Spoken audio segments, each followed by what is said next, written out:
नमस्ते traders, welcome you to our channel trade with AI. आज हम बात करेंगे टेक्निकल इंडिकेटर्स के बारे में। अगर आप टेक्निकल एनालिसिस में नए हो तो ये वीडियो आपके लिए है।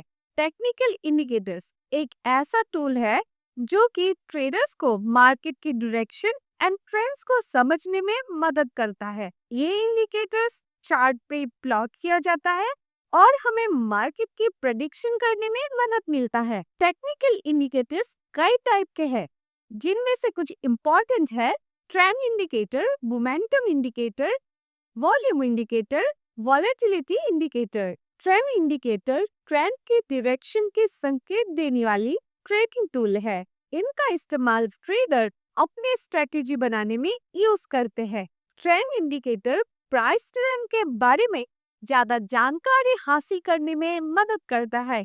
मोमेंटम इंडिकेटर एक टाइप के टेक्निकल इंडिकेटर्स है जो कि मार्केट के मोमेंटम को मेजर करता है। ये इंडिकेटर हमें बताते हैं मार्केट की प्राइस कितनी तेजी से बदल रही है। मतलब मोमेंटम इंडिकेटर्स स्टॉक की स्ट्रेंथ एंड वीकनेस को डिटरमाइन करता है और इसके वजह से हमें ट्रेडिंग डिसीजंस में मदद मिलता है। और वॉल्यूम इंडिकेटर्स मार्केट के वॉल्यूम को मेजर करता है। ये इंडिकेटर्स हमें बताते हैं कि कितने ट्रेडर्स मार्केट में इन्वॉल्व है। वॉल्यूम इंडिकेटर्स विशेष समय पर कारोबार किए गए शेयर की कुल संख्या को मापता है या किसी सुरक्षा की भीड़ और बुल की शक्ति का इवैल्यूएशन करने के लिए एक बहुत ही स्ट्रॉन्ग टूल है। वॉलेटिलिटी इंडिकेटर मार्केट के वॉलेटिलिटी को मेजर करता है। ये इंडिकेटर हमें बताते हैं कि मार्केट में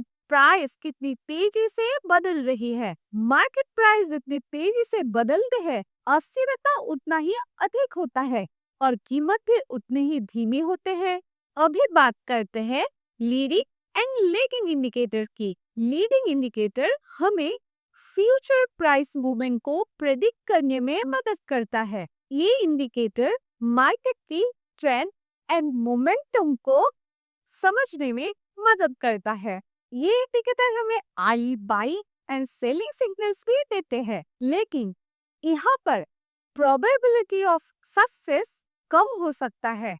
लैगिंग इंडिकेटर्स हमें पास प्राइस मूवमेंट की कंफर्मेशन करने में मदद करता है। ये इंडिकेटर मार्केट की ट्रेंड्स को आइडेंटिफाई करने में भी मदद करता है।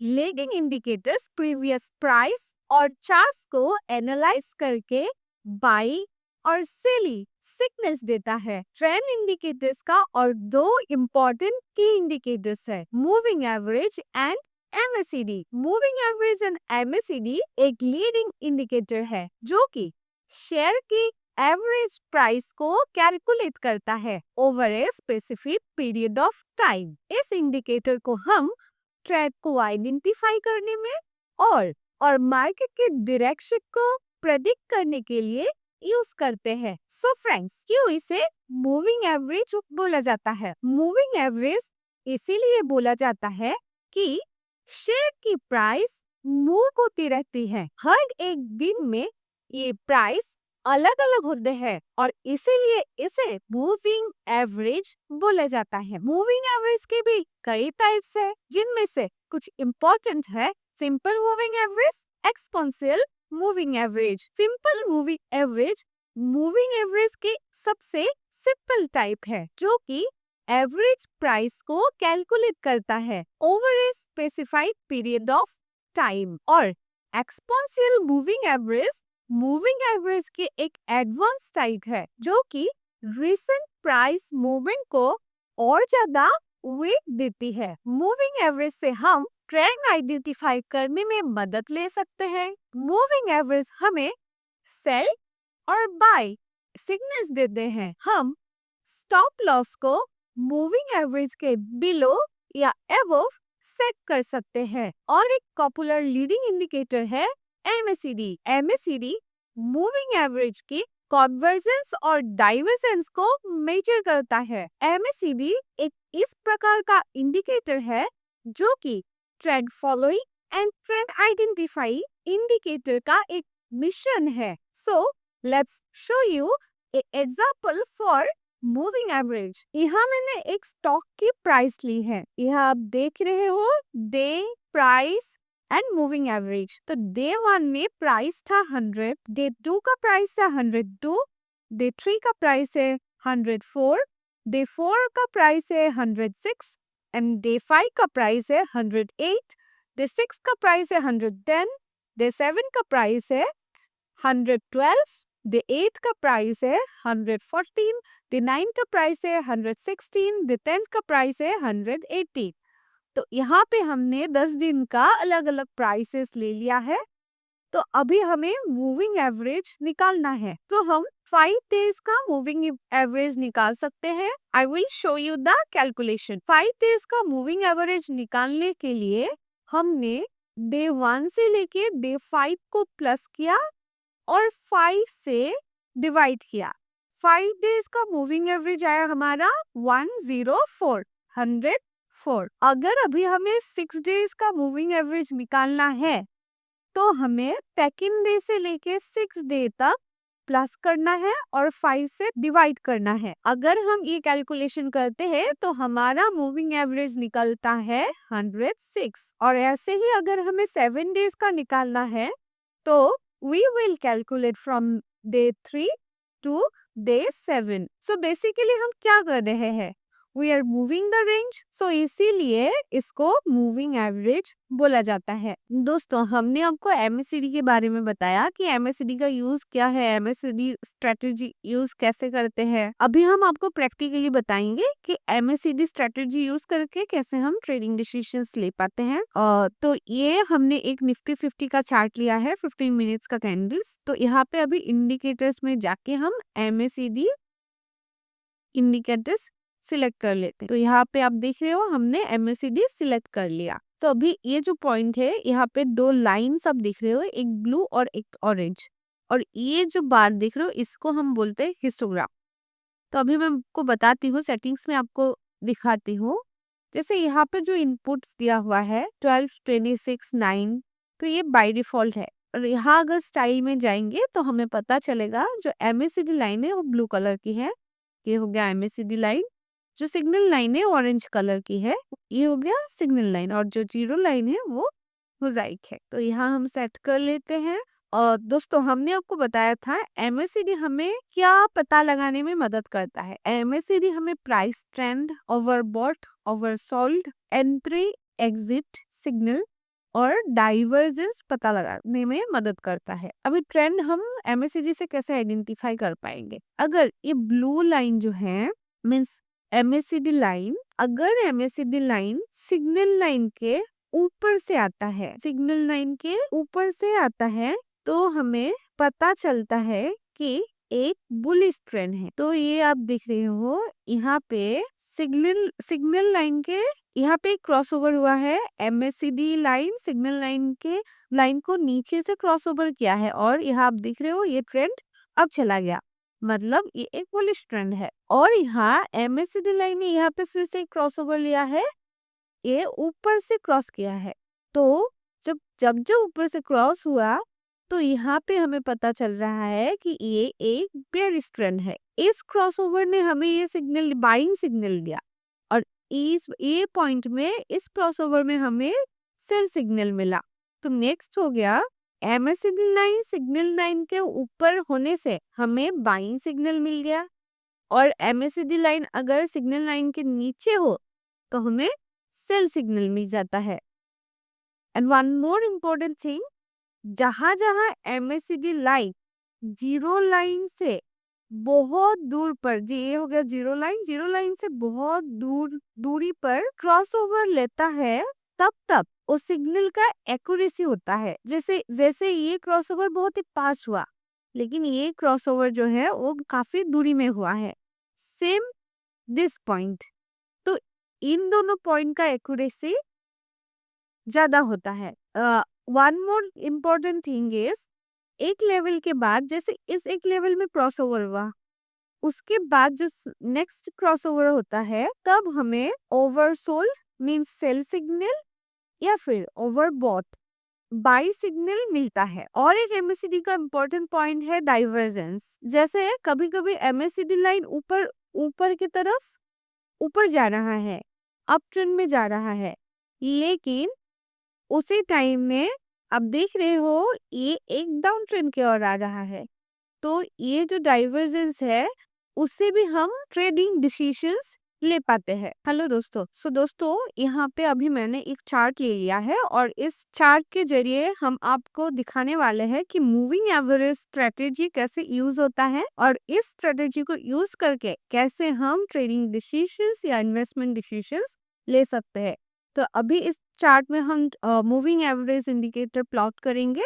तो उसके लिए चार्ट में आपको मिल जाएगा इंडिकेटर्स। यहाँ पे जाके आपको सिंपली सर्च करना है मूविंग एवरेज। तो मैंने यहाँ पे मूविंग एवरेज सिलेक्ट कर लिया। तो अभी आप देख रहे हो यहाँ पे एक ब्लू कलर का लाइन प्लॉट हुआ है। आपको मैं अभी और एक मूविंग एवरेज सिलेक्ट कर रही हूँ क्योंकि आपको इजी हो जाए। यहाँ पे मैंने और एक मूविंग एवरेज दे लिया और दोनों मूविंग एवरेज का जो सेटिंग्स है वो भी सेम हो रहा है, तो इसलिए मैं थोड़ा चेंजेस कर रही हूँ। जैसे एक मैंने ले लिया 20 लेंथ का मूविंग एवरेज और इसका कलर भी मैं चेंज कर दूंगी क्योंकि आइडेंटिफाई करने में इजी हो। तो ये रेड कलर का जो है वो हो गया 20 मूविंग एवरेज। और सेकंड ये मैं ले रही हूँ, बाय डिफॉल्ट यहाँ पे 9 ऐसे सेट होता है, तो यहाँ पे मैंने अभी ले लिया 50 मूविंग एवरेज और ये मैंने ब्लू कलर लिया।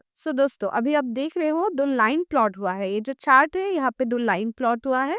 जैसे मैंने कलर चेंज कर लिया था, तो जो रेड कलर का है वो 20 मूविंग एवरेज का लाइन है और जो ब्लू कलर का है वो 50 मूविंग एवरेज का लाइन है। तो यहाँ पे अभी आप देख रहे हो यहाँ पे जो शॉर्ट टाइम का मूविंग एवरेज है वो मूविंग एवरेज इस पॉइंट में एक क्रॉस ओवर लिया है। तो ये शॉर्ट टाइम का मूविंग एवरेज ने लॉन्ग टाइम मूविंग एवरेज को नीचे से क्रॉस ओवर किया है। तो यहाँ पे अभी हमें एक सिग्नल मिलता है, ये सिग्नल है बाइंग सिग्नल। यहाँ उसके बाद आप अगर देखते हो ये ट्रेंड आप जा रहा है, तो ये सिग्नल हमें बताता है कि इस पॉइंट पे आप बाय कर सकते हो। सेकेंडली यहाँ पे भी हमें क्रॉसओवर मिला है। यहाँ पे क्या हुआ है, शॉर्ट मूविंग एवरेज ने ऊपर से लॉन्ग मूविंग एवरेज को क्रॉसओवर किया है। तो यहाँ हमें एक सेल सिग्नल मिला है क्योंकि अभी ये ट्रेंड जो है ये ट्रेंड डाउन ट्रेंड में चला गया। तो फिर से आप अगर देखोगे यहाँ फिर से हमें क्रॉसओवर मिला है इस पॉइंट में। जैसे इस पॉइंट में जो शॉर्ट टाइम मूविंग एवरेज था वो शॉर्ट टाइम मूविंग एवरेज ने लॉन्ग टाइम मूविंग एवरेज को नीचे से क्रॉसओवर किया है और उसके बाद आप ट्रेंड देख रहे हो कि ये अप ट्रेंड में चला गया। तो ये पॉइंट हमें ये सिग्नल हमें बताता है कि ये एक बाइंग सिग्नल है। मोमेंटम इंडिकेटर्स का दो इम्पोर्टेंट की इंडिकेटर्स है RSI and CCI, relative strength index. RSI एक लीडिंग इंडिकेटर है। आरएसआई एक टेक्निकल इंडिकेटर है जो कि स्टॉक के प्राइस की स्ट्रेंथ और वीकनेस को मेजर करता है। ये इंडिकेटर 0 से 100 के बीच की रेंज में काम करता है, जिसमें 30 से नीचे की रीडिंग ओवरसोल्ड कंडीशन को दर्शाता है और 70 से ऊपर की रीडिंग ओवरसोल्ड कंडीशन को दर्शाता है। आप आरएसआई खुद से भी सेट कर सकते हैं। आरएसआई को ट्रेडिंग में यूज करने के लिए हमें कुछ बातें ध्यान में रखनी चाहिए। अगर आरएसआई 30 के नीचे की रीडिंग देती है तो हमें बाई सिग्नल मिलता है। अगर आरएसआई 70 के ऊपर की रीडिंग देती है तो हमें सेल सिग्नल मिलता है। और अगर प्राइस चार्ट में डाइवर्जेंस होता है तो हमें ट्रेडिंग अपॉर्चुनिटी मिलता है। आरएसआई के सेटिंग्स और पैरामीटर्स को एडजस्ट करने से हमें ट्रेडिंग स्ट्रेटेजी को कस्टमाइज करने में मदद मिलते हैं। कुछ कॉमन आरएसआई सेटिंग्स और पैरामीटर्स हैं। टाइम पीरियड, आरएसआई के टाइम पीरियड को 14, 21 या 28 दिनों में सेट किया जा सकता है। Overbought slash oversold level, RSI के ओवरबॉट ओवरसोल्ड लेवल को 70/30, 80/20 या 90/10 में सेट किया जा सकता है। सीसीआई इंडिकेटर की मदद से ट्रेडर्स मार्केट के ट्रेंड को आइडेंटिफाई कर सकते हैं और ओवरबॉट ओवरसोल्ड कंडीशन को डिटेक्ट कर सकते हैं। सीसीआई का उपयोग एक लीडिंग इंडिकेटर्स के रूप में किया जा सकता है। एक लीडिंग इंडिकेटर के रूप में 100 के बाद कोई भी स्टॉक प्राइस एक अप ट्रेंड और beginning of A up trend का प्रोबेबिलिटी बताता है। फॉर एग्जाम्पल, मान लीजिए आप रिलायंस इंडस्ट्रीज का स्टॉक ट्रैक कर रहे हैं। सबसे पहले रिलायंस का 14 डेज का स्टॉक डाटा को देखते हैं और उसका आरएसआई कैलकुलेट करते हैं। मान लीजिए जब हम कैलकुलेशन करते हैं तो आरएसआई का वैल्यू 70 आ जाता है, मतलब ये स्टॉक ओवरबॉट कंडीशन में है, यानी स्टॉक बहुत ज्यादा खरीदा गया है और प्राइस गिरने की संभावना है। तो जब आरएसआई 70 से ऊपर जाता है तो ये सिग्नल देता है कि स्टॉक ज्यादा खरीदा गया है और प्राइस गिरने की संभावना बढ़ जाते हैं। ऐसे में आप सेल करने का सोच सकते हैं। अब मान लीजिए रिलायंस का आरएसआई 30 के नीचे गया है, इसका मतलब है कि स्टॉक ओवरसोल्ड है, यानी इस स्टॉक को ज्यादा बेचा गया है और इसका प्राइस वापस बढ़ सकता है। ऐसे में आप बाय करने का सोच सकते हैं क्योंकि ये अच्छा अपॉर्चुनिटी हो सकते हैं। एग्जाम्पल के लिए मान लीजिए रिलायंस का आरएसआई 80 था, जो ओवरबॉट कंडीशन को शो करता है और फिर वो गिर के 40 तक आ गया।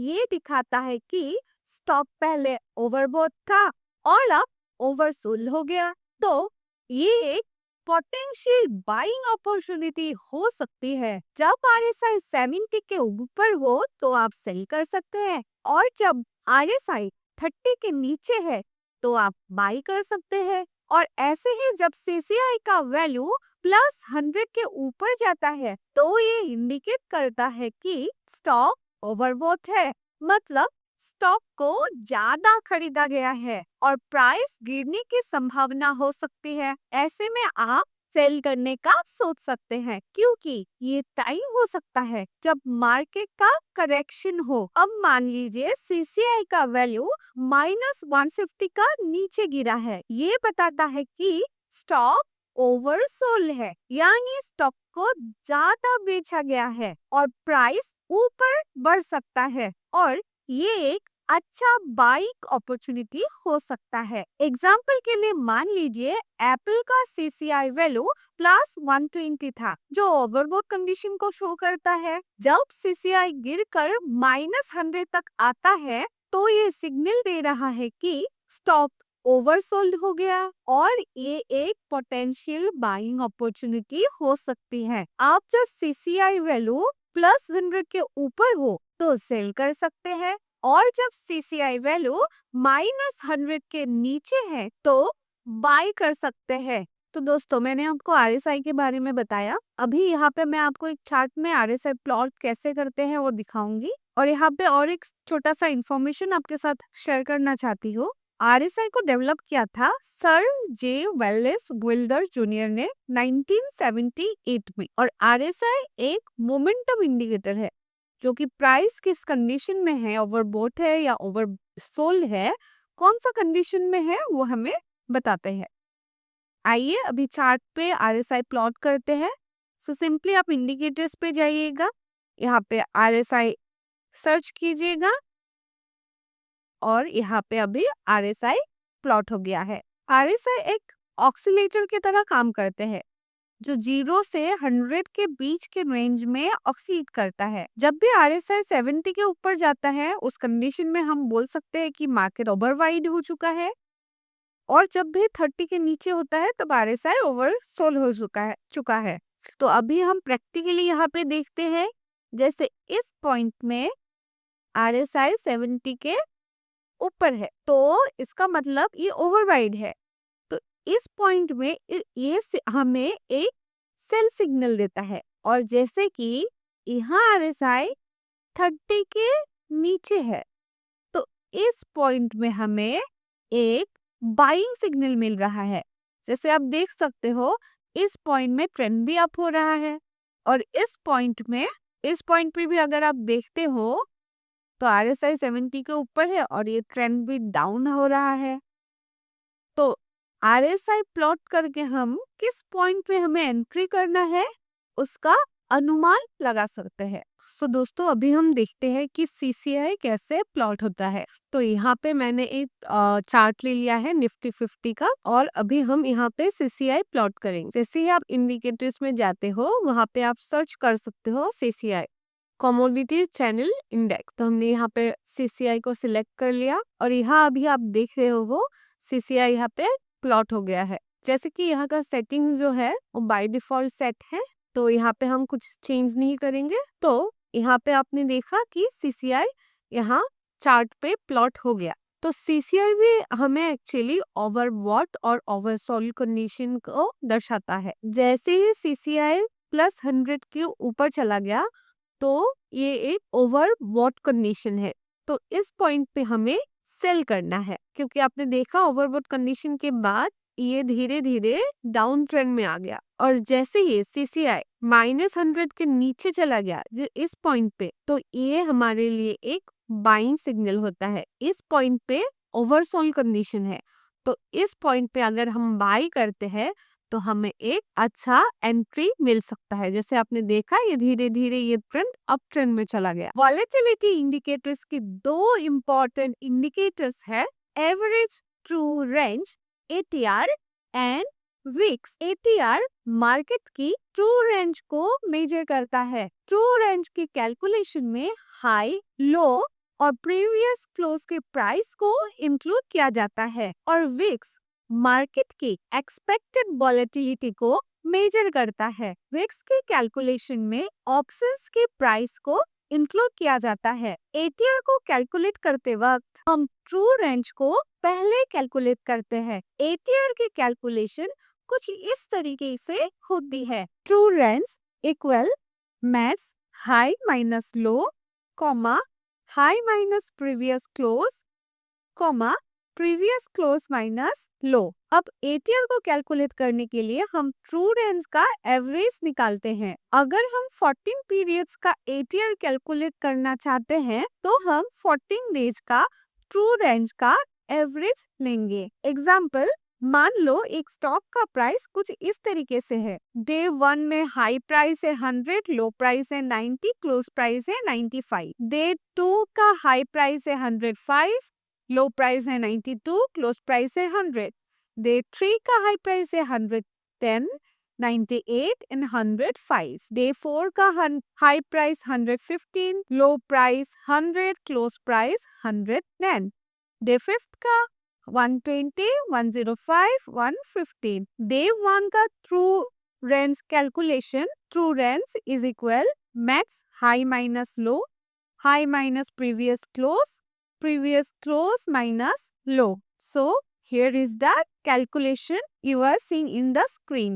ये आप स्क्रीन पे कैलकुलेशन देख रहे हो। ऐसे हमने डे 2 का भी कैलकुलेशन निकाला, डे 3 का भी कैलकुलेशन निकाला, डे 4, 5 का कैलकुलेशन आपको दिखाया। तो ये कैलकुलेशन था ट्रू रेंज का। तो अभी हम ATR को कैलकुलेट करते हैं। ATR का एवरेज लेने के लिए हम 5 दिन का टोटल ट्रू रेंज निकालते हैं और फिर एवरेज लेते हैं। अभी हम ATR का कैलकुलेशन आपको स्क्रीन में दिखा रहे हैं। तो हमने जितना भी ट्रू रेंज था सबको प्लस किया और 5 से डिवाइड किया। इस एग्जाम्पल में 5 दिन के लिए एवरेज ट्रू रेंज 13 है, यानी कि स्टॉक का प्राइस हर दिन एवरेज 13 पॉइंट्स के आसपास फ्लक्चुएट कर रहा है। VIX volatility index. विक्स एक इंडेक्स है जो मार्केट के वॉलेटिलिटी को मेजर करता है। ये index generally S&P 500 index option की बेसिस पर कैलकुलेट करते हैं। विक्स को फियर गॉज भी कहा जाता है, क्योंकि जब मार्केट में अनसर्टेनिटी या फियर ज्यादा होता है विक्स का वैल्यू बढ़ जाता है। जब मार्केट स्टेबल होता है तो विक्स का वैल्यू लो हो जाता है। विक्स का कैलकुलेशन ऑप्शंस के प्राइसेस के बेसिस पर होता है, स्पेशली S&P 500 ऑप्शन। ये एक कॉम्प्लेक्स फॉर्मूला से कैलकुलेट होता है जो ऑप्शंस के इम्प्लाइड वॉलेटिलिटी को मेजर करता है। एक एग्जांपल से समझते हैं कि विक्स क्या है? अगर स्टॉक मार्केट में बहुत ज्यादा अनसर्टेनिटी है, जैसे इकोनॉमिक क्राइसिस या पॉलिटिकल अनस्टेबिलिटी, तो इन्वेस्टर्स अपने स्टॉक को बेचने लगते हैं और ज्यादा रिस्क से बचने के लिए ऑप्शंस खरीदते हैं। इसका रिजल्ट होता है कि ऑप्शंस का प्राइस बढ़ने लगता है और इस प्राइस इंक्रीज से विक्स भी बढ़ जाता है। मान लो आपको विक्स की वैल्यू 25 दिख रही है। इसका मतलब है कि मार्केट में आने वाले 30 डेज का वॉलेटिलिटी 25% एक्सपेक्टेड है। जब विक्स 25 के आसपास होते हैं तो मार्केट में मॉडरेट अनसर्टेनिटी होती है। अगर विक्स 30 के ऊपर चला गया तो इसका मतलब है कि मार्केट में फियर ज्यादा है और वॉलेटिलिटी हाई हो सकता है। अगर विक्स 15 से नीचे जाता है तो मार्केट में स्टेबिलिटी होती है और इन्वेस्टर्स ज्यादा कॉन्फिडेंट होते हैं। इसका मतलब है कि मार्केट में कब फ्लक्चुएशन होने की उम्मीद है। Day 1 VIX is 18। इसका मतलब है मार्केट में एक्सपेक्टेड वॉलेटिलिटी लो है, मार्केट स्टेबल है और इन्वेस्टर कॉन्फिडेंट है। Day 2 VIX 22। इसका मतलब है कि मार्केट में थोड़ा फियर या अनसर्टेनिटी है। अगर विक्स ज्यादा बढ़े तो इसका मतलब है कि मार्केट में पैनिक या फियर हो सकता है। Day 3 VIX 30। अगर विक्स 30 के आसपास होता है तो इसका मतलब है कि मार्केट में हाई वॉलेटिलिटी है और इन्वेस्टर को फियर हो सकता है। अगर आपको लगता है कि मार्केट में हाई वॉलेटिलिटी है तो आप अपने पोर्टफोलियो को हेज करने के लिए ऑप्शंस खरीद सकते हैं। Risk management. जब विक्स का लेवल हाई हो तो मार्केट में ज्यादा रिस्क होता है। ऐसे में ट्रेडर्स को अपना रिस्क मैनेज करना जरूरी है। वॉल्यूम इंडिकेटर की एक की इंडिकेटर है ओबीवी। ओबीवी एक वॉल्यूम बेस्ड इंडिकेटर है जो कि बाइंग और सेलिंग प्रेशर को मेजर करता है। ओबीवी की कैलकुलेशन में वॉल्यूम के डाटा को यूज किया जाता है। ओबीवी की लाइन अगर ऊपर जा रहा है तो हमें बाई प्रेशर की इंडिकेशन मिलता है। ओबीवी की लाइन और प्राइस चार्ट में डाइवर्जेंस होता है तो हमें ट्रेंड रिवर्सल की वार्निंग मिलता है। ट्रेडर्स, अभी हम बात करेंगे मूविंग एवरेज और आरएसआई के कॉम्बिनेशन के बारे में, जो कि हमें ट्रेडिंग डिसीजन में बेटर एक्यूरेसी